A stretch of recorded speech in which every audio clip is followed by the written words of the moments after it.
पतंजलि का भांडाफोड़, क्यों दी जाने वाली है बाबा रामदेव को फांसी, और इस 18 साल की लड़की को गिफ्ट में पूरा देश आखिर कैसे मिल गया, और प्रधानमंत्री मोदी को साल में कितनी छुट्टियां मिलती है, आखिर क्यों इंडियन से नफरत करते हैं कोरियन लोग, जानने के लिए बने रहिए अंत तक। नंबर 1 दोस्तों, बीटीएस आर्मी के बाद इंडिया में कोरियंस के लिए ऑब्सेशन बढ़ता जा रहा है। लेकिन क्या आप जानते हैं कि कोरियन लोग सबसे ज्यादा इंडियन से ही नफरत करते हैं, यहाँ तक कि होटल और रेस्टोरेंट में उन्हें एंट्री तक नहीं दी जाती। जी हाँ, कोरिया दुनिया का एक ऐसा देश है जहां सबसे ज्यादा रेसिज्म यानी कि रंग को लेकर भेदभाव किया जाता है। कोरिया में रहने वाले हर 10 में से 7 फॉरेनर लोगों को इस प्रॉब्लम का सामना करना पड़ता है और उन्हें यहाँ इसलिए कोई रेपुटेटेड जॉब भी नहीं मिलती। इसके सबसे बड़े 2 कारण है। पहले है कोरिया में अनरियलिस्टिक ब्यूटी स्टैंडर्ड होना। कोरिया के लोग व्हाइट स्किन और परफेक्ट बॉडी को लेकर इतने ज्यादा ऑब्सेस्ड है कि उनके पेरेंट भी उन्हें ग्रेजुएशन के गिफ्ट के रूप में प्लास्टिक सर्जरी के लिए फंडिंग देते हैं।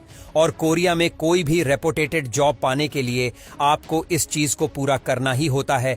और मैक्सिमम इंडियन यहाँ वेस्ट डिस्पोजल और मीट ट्रांसपोर्टेशन का काम करते हैं, जिसके कारण कोरिया के लोग इंडियन को डर्टी समझते हैं।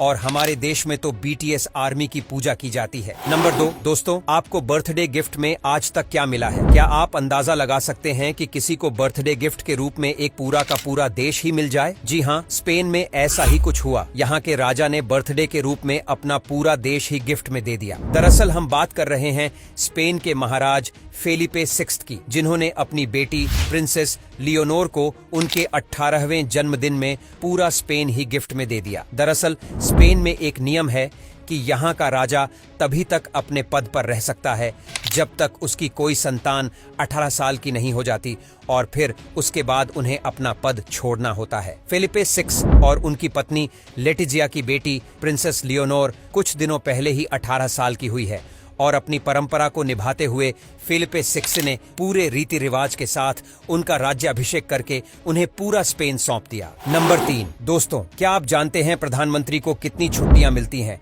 और हमारे प्रधानमंत्री नरेंद्र मोदी ने आज तक कितनी छुट्टियां ली है? दोस्तों, वैसे तो हमारा देश डेमोक्रेटिक है, लेकिन फिर भी प्रधानमंत्री के पास काफी ज्यादा पावर होती है और वो जो चाहे कर सकता है। फिर उनके लिए छुट्टी कौन सी बड़ी बात है? इसी बात की जानकारी लेने के लिए प्रफुल्ल शारदा नाम के एक व्यक्ति ने राइट टू इन्फॉर्मेशन के तहत प्रधानमंत्री ऑफिस से पूछा कि आखिर मोदी जी ने अब तक कितनी छुट्टियां ली है, और इसके जवाब में पता चला कि अपने 10 साल के कार्यकाल में मोदी जी ने एक भी दिन की छुट्टी नहीं ली। मोदी जी ने अब तक लगभग 3000 कार्यक्रमों में भाग लिया है।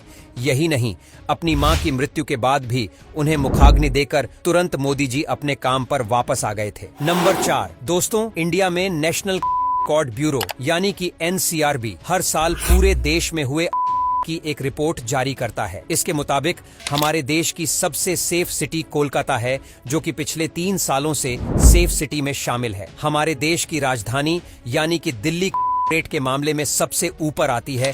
इसके अलावा उत्तर प्रदेश में सबसे ज्यादा क्रिमिनल केसेस दर्ज किए गए, और अगर सबसे केसेस फाइल होने की बात करें तो सिक्किम नंबर 1 पर आता है। इसके अलावा हमारे देश में साइबर लगातार बढ़ता ही जा रहा है और पिछले 1 साल में इसमें लगभग 24% की बढ़ोतरी हुई है। अगर अगेंस्ट वुमेन की बात करें तो हमारे देश में हर घंटे 51 केस दर्ज किया जा रहे हैं। नंबर 5 दोस्तों, पतंजलि दावा करती है कि उनका बनाया हर एक प्रोडक्ट 100% जड़ी बूटियां और शाकाहार से बना होता है, लेकिन उनका यह दावा पूरी तरह से गलत है। पतंजलि के दिव्य दंत मंजन में एक इंग्रेडिएंट पाया गया जिसका नाम है समुद्र फेन, जो एक कटल फिश होती है। और जब कोर्ट में पतंजलि से इस बारे में सवाल किया गया तब उन्होंने सीधे कह दिया कि ये प्रोडक्ट उनका है ही नहीं। फिलहाल ये केस दिल्ली हाई कोर्ट में चल रहा है। हाल ही में सुप्रीम कोर्ट ने भी पतंजलि के 17 एडवर्टाइजमेंट को बैन किया है, जिसमें वो बीपी, शुगर और अस्थमा जैसी बीमारियों के नाम पर अपने प्रोडक्ट को बेच रहे थे, जो कि पूरी तरह से इल्लीगल है। बाबा रामदेव ने तो कहा था कि मुझे फांसी दे देना अगर मेरा कोई दावा गलत निकले, तो अब क्या होगा दोस्तों?